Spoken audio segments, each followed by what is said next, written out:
Audio on demand from Vision Christian Media. Coming up today on The Story. 2 days before they came, I had a dream. There was a white man that came with his mission trip, and he asked for my hand in marriage.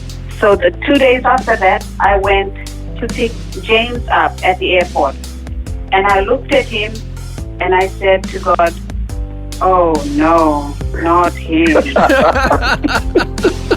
The Story. G'day, I'm Jimmy Colefax. Welcome to The Story. Well, we have an international love story for you today with James and Salote Norman. James grew up in Canada and Salote grew up in Fiji. So how did the two of them meet and marry here in Australia? And how are they now serving the Lord on the Sunshine Coast? We'll find out as James and Salote share their story. They're having a chat with Eric Scatterbo. James and Salote, welcome to the program. Thank you. Glad to have you with us. And now, James, you're from Canada, and Salote, you're from Fiji. We want to know, how did the two of you meet? That's what we're going to discuss today. But first, let's find out a little bit about your backgrounds. Let's start with you, Salote. You grew up in Fiji? Yes, I did. I grew up in Fiji, and I left Fiji when I was 20. My faith background, I was in Mormonism and grew up in the Mormonism faith for 13 years. Mm-hmm. That's what your family was? Half of my family. Mm-hmm. So my dad and my stepmom were Christians already, and they prayed for me and led me to the Lord when I was 21 in New Zealand. Okay, and James, you grew up in Canada. Where in Canada? Yeah, I grew up in the lovely city of Vancouver on the west coast of Canada. Mm-hmm. And yeah, life was a lot different than it is now.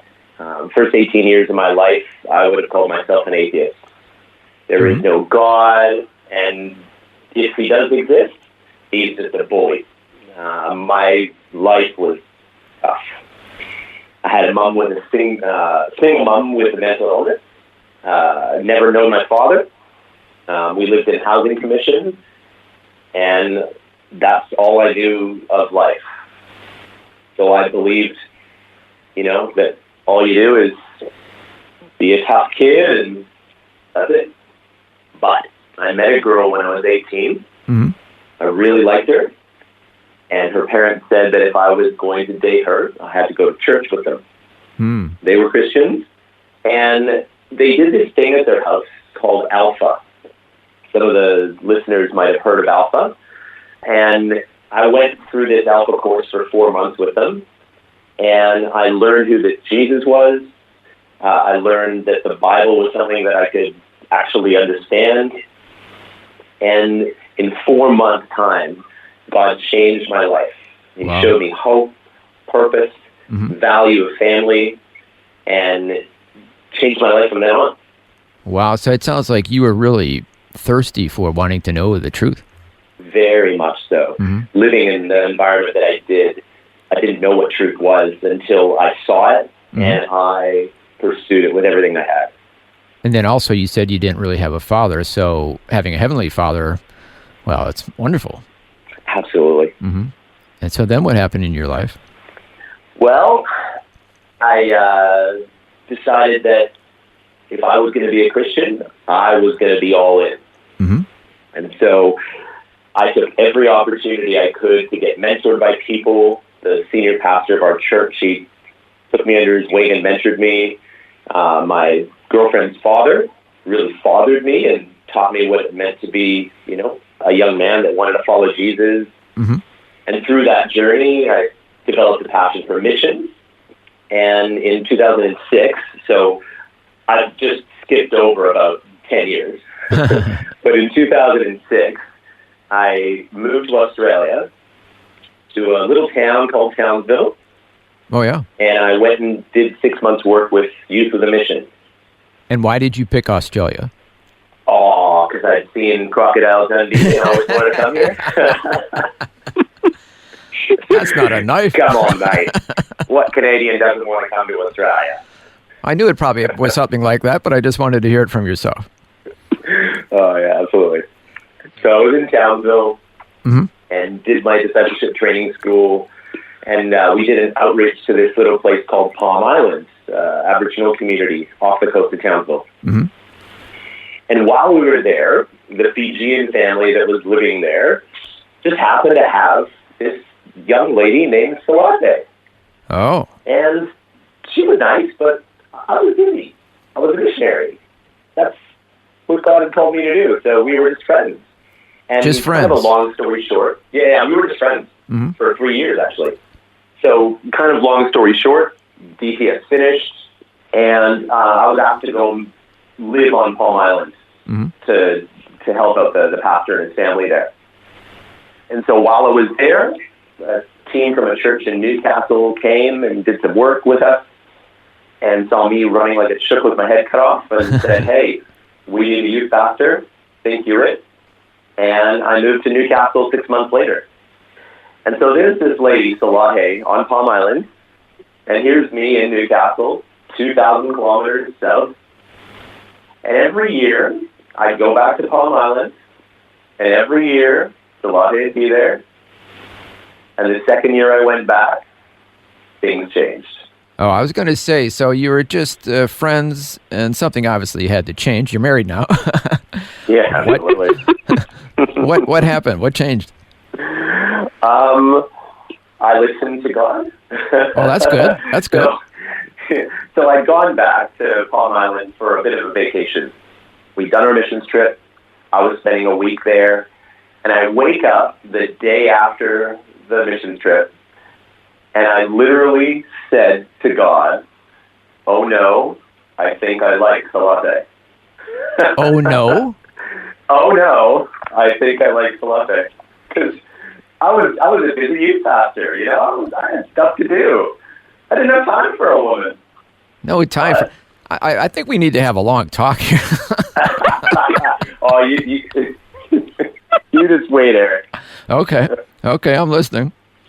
So over the course of that week, God really just kept on showing me how amazing this woman was.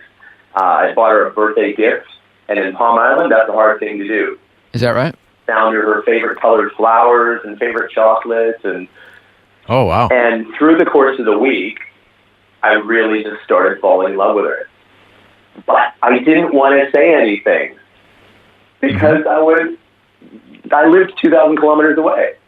So, I think this is where you need to pick up, sweetheart. so let me just interject here. So obviously you thought this is going to be difficult because it's going to be a long distance relationship. Yeah. Okay, now, well, let's back up here. Salote, let's hear your side of the story. He kind of had you in the friend zone, it sounds like. Oh, yes. Were you thinking like that, or were you interested in him from the start? Well, no, I wasn't. It's amazing the two of you even got together. Well, I wasn't No? interested in anyone at the time. Okay. I had just had a bad relationship previous, which ended a year before. And I submitted everything to God and wrote what I wanted in a husband character. Mm-hmm. And I had a little worship, and I submitted all to God, and that was it. Mm-hmm. 2 days before the mission trip came in 2008, 2 days before they came, I had a dream. Oh. There was a white man that came with his mission trip, and he was sitting on the lounge room floor, and he asked for my hand in marriage. And so the 2 days after that, I went to pick James up at the airport. And I looked at him, and I said to God, oh, no, not him.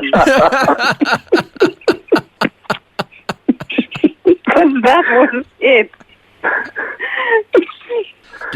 Wait. Just what you want to hear, right, James?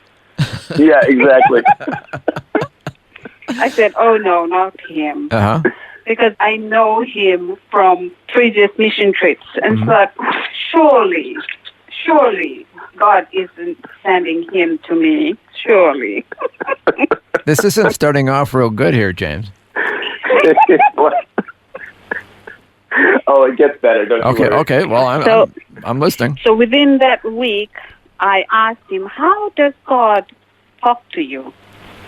So we've been talking on and off. We did dishes together and getting to know each other. And slowly, within that week, I was falling in love with this character that God has sent me.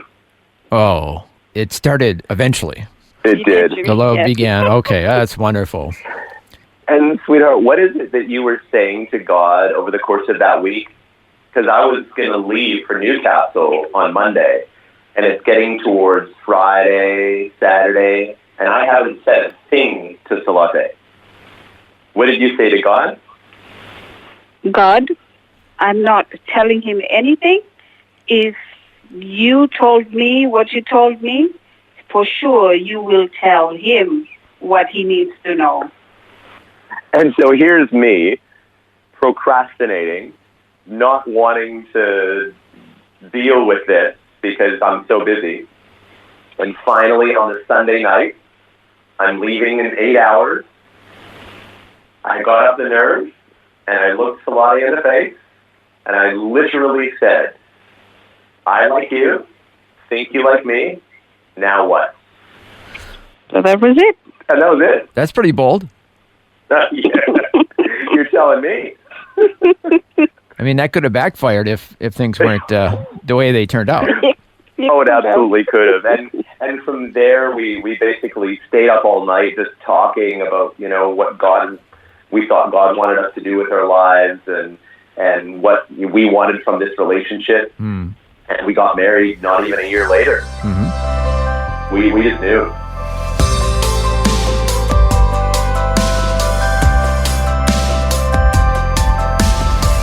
You're listening to The Story. Today, Eric Scatterbo is chatting with James and Salote Norman, who are joining us from the Sunshine Coast to tell us their story as a couple. We'll hear more, including some challenges they've gone through, when we return. The Story. If this program has highlighted something you'd like prayer for, we'd love to pray for you. Call 1-800-PRAY-FOR-ME. That's 1-800-772-936. It's a free call. Or text 0401 132 888.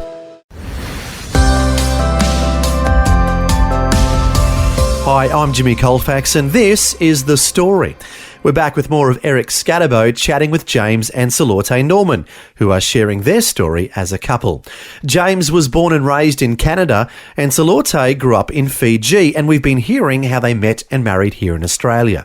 Now, here's more of their story, including some challenges they've gone through when they wanted to have children. So then, obviously, the two of you were married, and then married life continues, but I understand that you've had some struggles.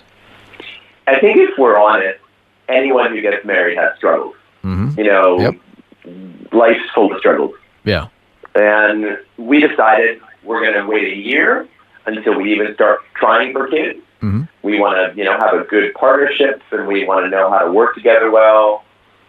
And so a year goes by, and as you think, all right, this should just work, it didn't. The first month comes by, and second month comes by, and the second year comes by. And it really got to the point we had been trying and doing all the things you should to get pregnant, and we weren't. Mm. We'd gone for tests, naturopaths, doctors, procedures, and then after 4 years of trying, the doctor basically said to us, you're not going to have kids without IVF, without help. Mm-hmm. Salote had complications. I had lazy swimmers. We weren't going to conceive naturally. Mm-hmm. And so, I had some issues with IVF, and, there might be some people listening that do, and it took me about 8 months to really wrestle through, would God want me to do this? Mm-hmm. And I came to a place where, I think God's given us the green light. Salote thought the same thing. We even had friends who had offered to pay for as many rounds as we needed. Oh, okay. And that can be a lot of money. Yeah. So from all natural purposes, it looked like there was every green light. Yes, let's go for IVF. But we were heading back to Palm Island for a mission trip. And we prayed beforehand, God, we believe you want us to go ahead with IVF. Can you show us by the end of this trip what you want? We will do whatever you want. Mm-hmm. So we go to Palm Island, go through our mission trip, and we get back and we just knew that God was saying no. He was saying, just trust me. So this is October 2014. And we had decided in our heart after the end of that mission trip, either we're going to adopt or we're just not going to have kids.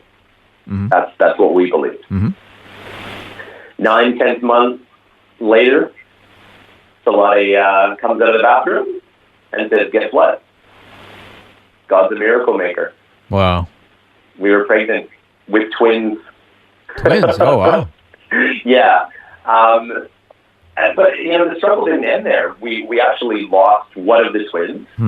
But we now have a beautiful 4.5-year-old, half Fijian, half Canadian ball of fun. Mm-hmm. His name's Kalev, and he is the joy of our lives.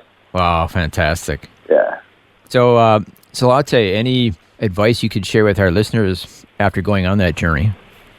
One of the advice is, when you're married, always remember you're in the same team. Mm-hmm. Yep. There's no men versus women. You're in the same team. And if I could jump in there, Mm-hmm. Yep. men, listen to your wife. Listen to the women in your life. If you're single, have some woman in your life, whether that's your mother or your grandmother, an auntie, a lovely lady at church. Listen to the women in your life. I have been married for 11 years, Mm-hmm. and when I listen to Salote, it seems things go really well. Well, I mean, on a practical level, let's just be honest about this, James. Us guys, we miss things. And there are things that are going on that our wives are picking up that we're completely oblivious to. Absolutely. Absolutely. So it's kind of nice and wise to actually listen to our other halves who are kind of picking up stuff we're missing. Is that kind of what you're getting at? Absolutely. I think that's how it's created. Mm-hmm. Yeah, we need each other. Yep. And unfortunately, we're running out of time here, but you're also in ministry together. So can we find out what the two of you are passionate about ministry-wise? Absolutely. Yeah. So what do you know? Yeah, I'm passionate about supporting my husband in prayer and in the background. Mm-hmm. And most of all, to be here 100% for my son until school years. Mm-hmm. I think it's important for when your husband is in ministry, supporting him in prayer, in advice. When work conflicts comes up, you can be an outsider looking in, giving the background advice as best you can. Mm-hmm. And it sounds like you have no problem giving him advice. Mm-hmm. Is that right? Only when he asks of it. Oh, okay. But it sounds like you have some opinions that you share with him from time to time. Oh, yes. Absolutely. Wise opinion. Oh, yes. Very much yes. so. And James, what are you passionate about ministry-wise? I'm passionate just about letting people know about my best friend Jesus, whether that's in being a youth pastor or right now I'm managing a campsite, so a Christian camping ministry. Mm-hmm. And we share the love of Jesus through camping. Or if I'm a barista pulling shots or whatever I'm doing, I'm just passionate about helping people get to know my best friend Jesus. Wow. And the Lord brought the two of you together in a remarkable way. And now, what you said, you've been married 11 years now? Mm-hmm. 11 years, yes. And you have a bright future together sharing in ministry. Is that right? Absolutely. Yes. Well, James and Salote Norman, thank you so much for sharing your story with us today. Thanks for having us, Eric. It's been a pleasure. That was Eric Scatterbo chatting with James and Salote Norman, who joined us today from the Sunshine Coast. And to be more specific, they joined us from Tunnel Ridge Ranch, where they're serving the Lord. To learn more about their ministry, their website is tunnelridge.com.au. That's tunnelridge.com.au. Well, it's great to hear James and Salote's story and how God brought two people together from two different cultures and two parts of the world. But as we heard today, God worked in their lives and has joined them together, and now they make a great team serving the Lord together. As it says in the Bible in the book of Ecclesiastes, teamwork in marriage is exactly what God has in mind. It says, two are better than one because they have a good return for their labour. If either of them falls down, one can help the other up. But pity anyone who falls and has no one to help them up. Also, if two lie down together, they will keep warm. But how can one keep warm alone? That's Ecclesiastes chapter 4, verse 9. Well, thanks for joining us for James and Salote's Story as a Couple. I'm Jimmy Colefax, encouraging you to share your story with someone today. Thanks for taking time to listen to this audio on demand from Vision Christian Media. To find out more about us, go to vision.org.au.